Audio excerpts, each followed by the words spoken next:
Hey guys, what's going on? Welcome to another edition of MJ Everyday, a training-based episode for you guys today. Title of this episode is Why I Don't Deadlift. So obviously, I'm going to be talking to you guys about deadlifts. Now, I've had a lot of questions come in regarding deadlifts.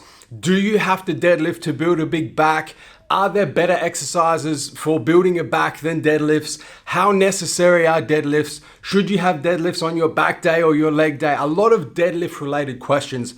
And I thought the best way to kind of address most of them collectively for you guys was to give you my personal experience with doing deadlifts as an exercise to build my back. And that's why most people do them. We're talking about conventional deadlifts here as well, guys. We're not talking about sumo deads, stiff leg deads, Romanian deads. We're talking about your standard conventional deadlift.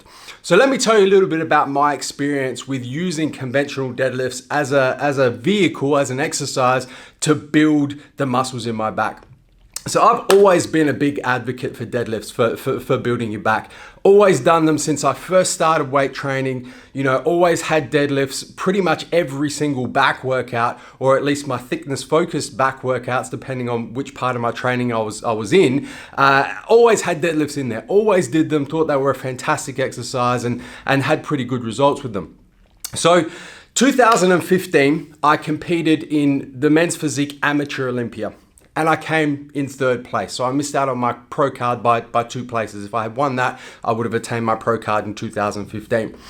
One piece of judges' feedback that I got in 2015 was that my back was wide enough, but it wasn't thick enough. I didn't have the depth in my back. I didn't have the depth in my rhomboids, through my erectors, through my traps. I needed to add some more dimension to my back.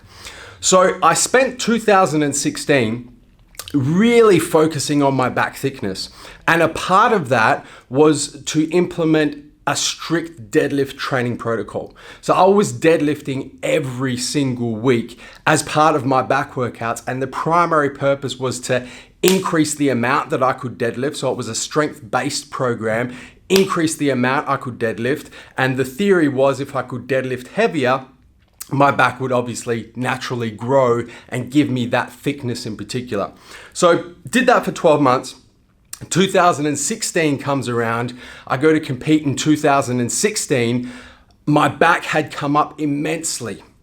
Definitely had come up a lot of thickness, a lot thicker back, a much more mature looking back and a lot more muscle in my back. So the deadlifts definitely worked with regards to putting muscle on my back and in particular improving my back thickness. However, 2016, I didn't place at the Nationals. I was nowhere near getting my pro card. And the main reason why I didn't place, this time wasn't because of my back thickness, it was definitely there, was primarily because my waist had blown out.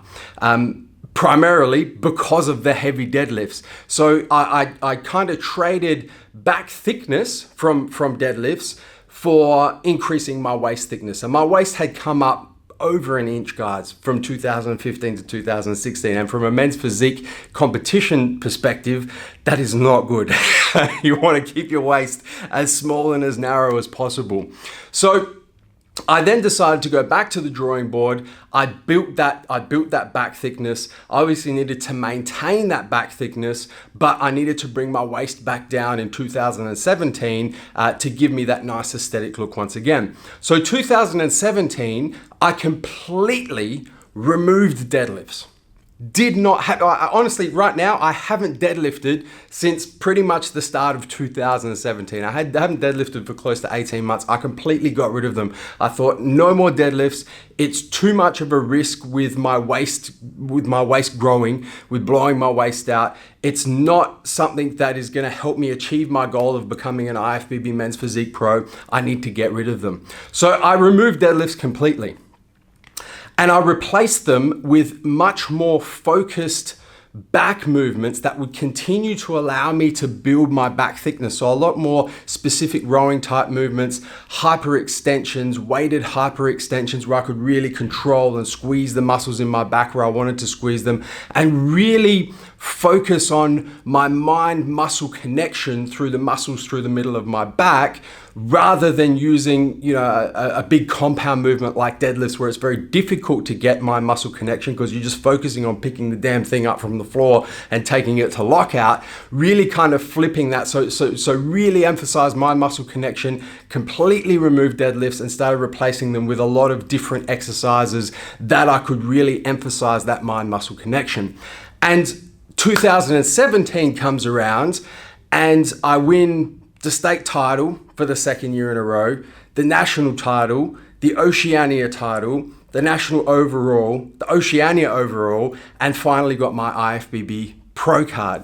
And I'm just gonna get the IT guys to throw up a comparison here, just so you guys can see exactly what I'm talking about. On the left-hand side, as you see, is 2016 at the national competition. On the right-hand side is 2017 at the Oceania competition where I won my Pro card. And you can see, comparing these two photos, guys, my back thickness even improved from 2016 to 2017, even though I wasn't doing deadlifts. And my waist came in, and over an inch was the actual measurement. It was close to 1.5 inches from 2016, the exact same competition exact same time of the competition, to 2017, purely by removing deadlifts. So that's my experience with deadlifts, guys. And to kind of summarize that, I think that they definitely helped me improve my back thickness, but it was a sacrifice of my waist getting thicker through that big compound movement.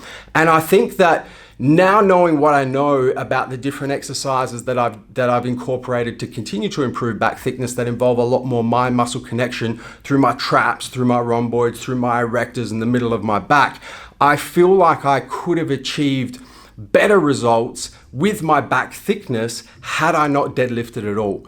I really do believe that. I really think that knowing what I know now, if I could go back, I never would have done that in 2016. I never would have spent so much time deadlifting, and deadlifting heavy. It just wouldn't have been a part of my training, because I would have known, as I do now, that there's other ways to bring up your back thickness other than a big compound movement like deadlifts, that does have the potential, depending on genetics of course, but does have the potential for a lot of people to increase the thickness of your waist.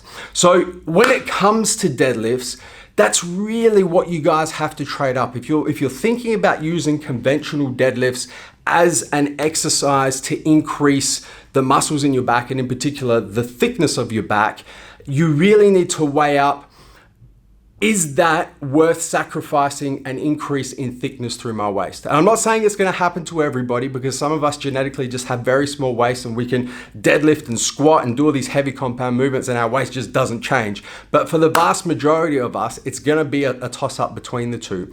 And I think that if you can get your mind-muscle connection correct when you're doing things like high rows, when you're doing things like hyperextensions, when you're doing things like face pulls to activate your traps and your rhomboids, when you're doing those sorts of exercises that are also going to directly target the middle of your back and the thickness of your back, and you can do them properly with proper mind-muscle connection, I really, truly myself, I don't believe that deadlifts are a necessary movement to build a complete back, and in my case, to build an IFBB Pro men's physique standard back. I really don't think that they are. But at the end of the day, guys, I'll leave it up to you. If you love deadlifting and you know it's an exercise that you really enjoy doing and you're not too concerned about your waist, then do deadlifts. They're definitely going to add thickness to your back. Obviously, if you're a powerlifter, you're watching this and deadlifts are part of what you do, well, then you have no choice. You're going to have to deadlift. But if you're an aesthetic-based athlete and you're worried about your waist thickness, there are definitely better ways to build, or alternative ways to build thickness through your back without having to incorporate deadlifts. And guys, that's a wrap for this episode of MJ Every Day. I've gone a bit longer in this episode, but obviously when I give you personal experiences and tell personal stories, I tend to get a little bit carried away. But I hope this has been a valuable episode of MJ Every Day for you guys. As always, don't forget to hit the subscribe button, subscribe to our YouTube channel, turn your post notifications on, both on your mobile, your cell phone, and your desktop PC, so you don't miss a beat when it comes to the MassiveJoes YouTube channel. Until tomorrow, I'm coming to you from MassiveJoes.com.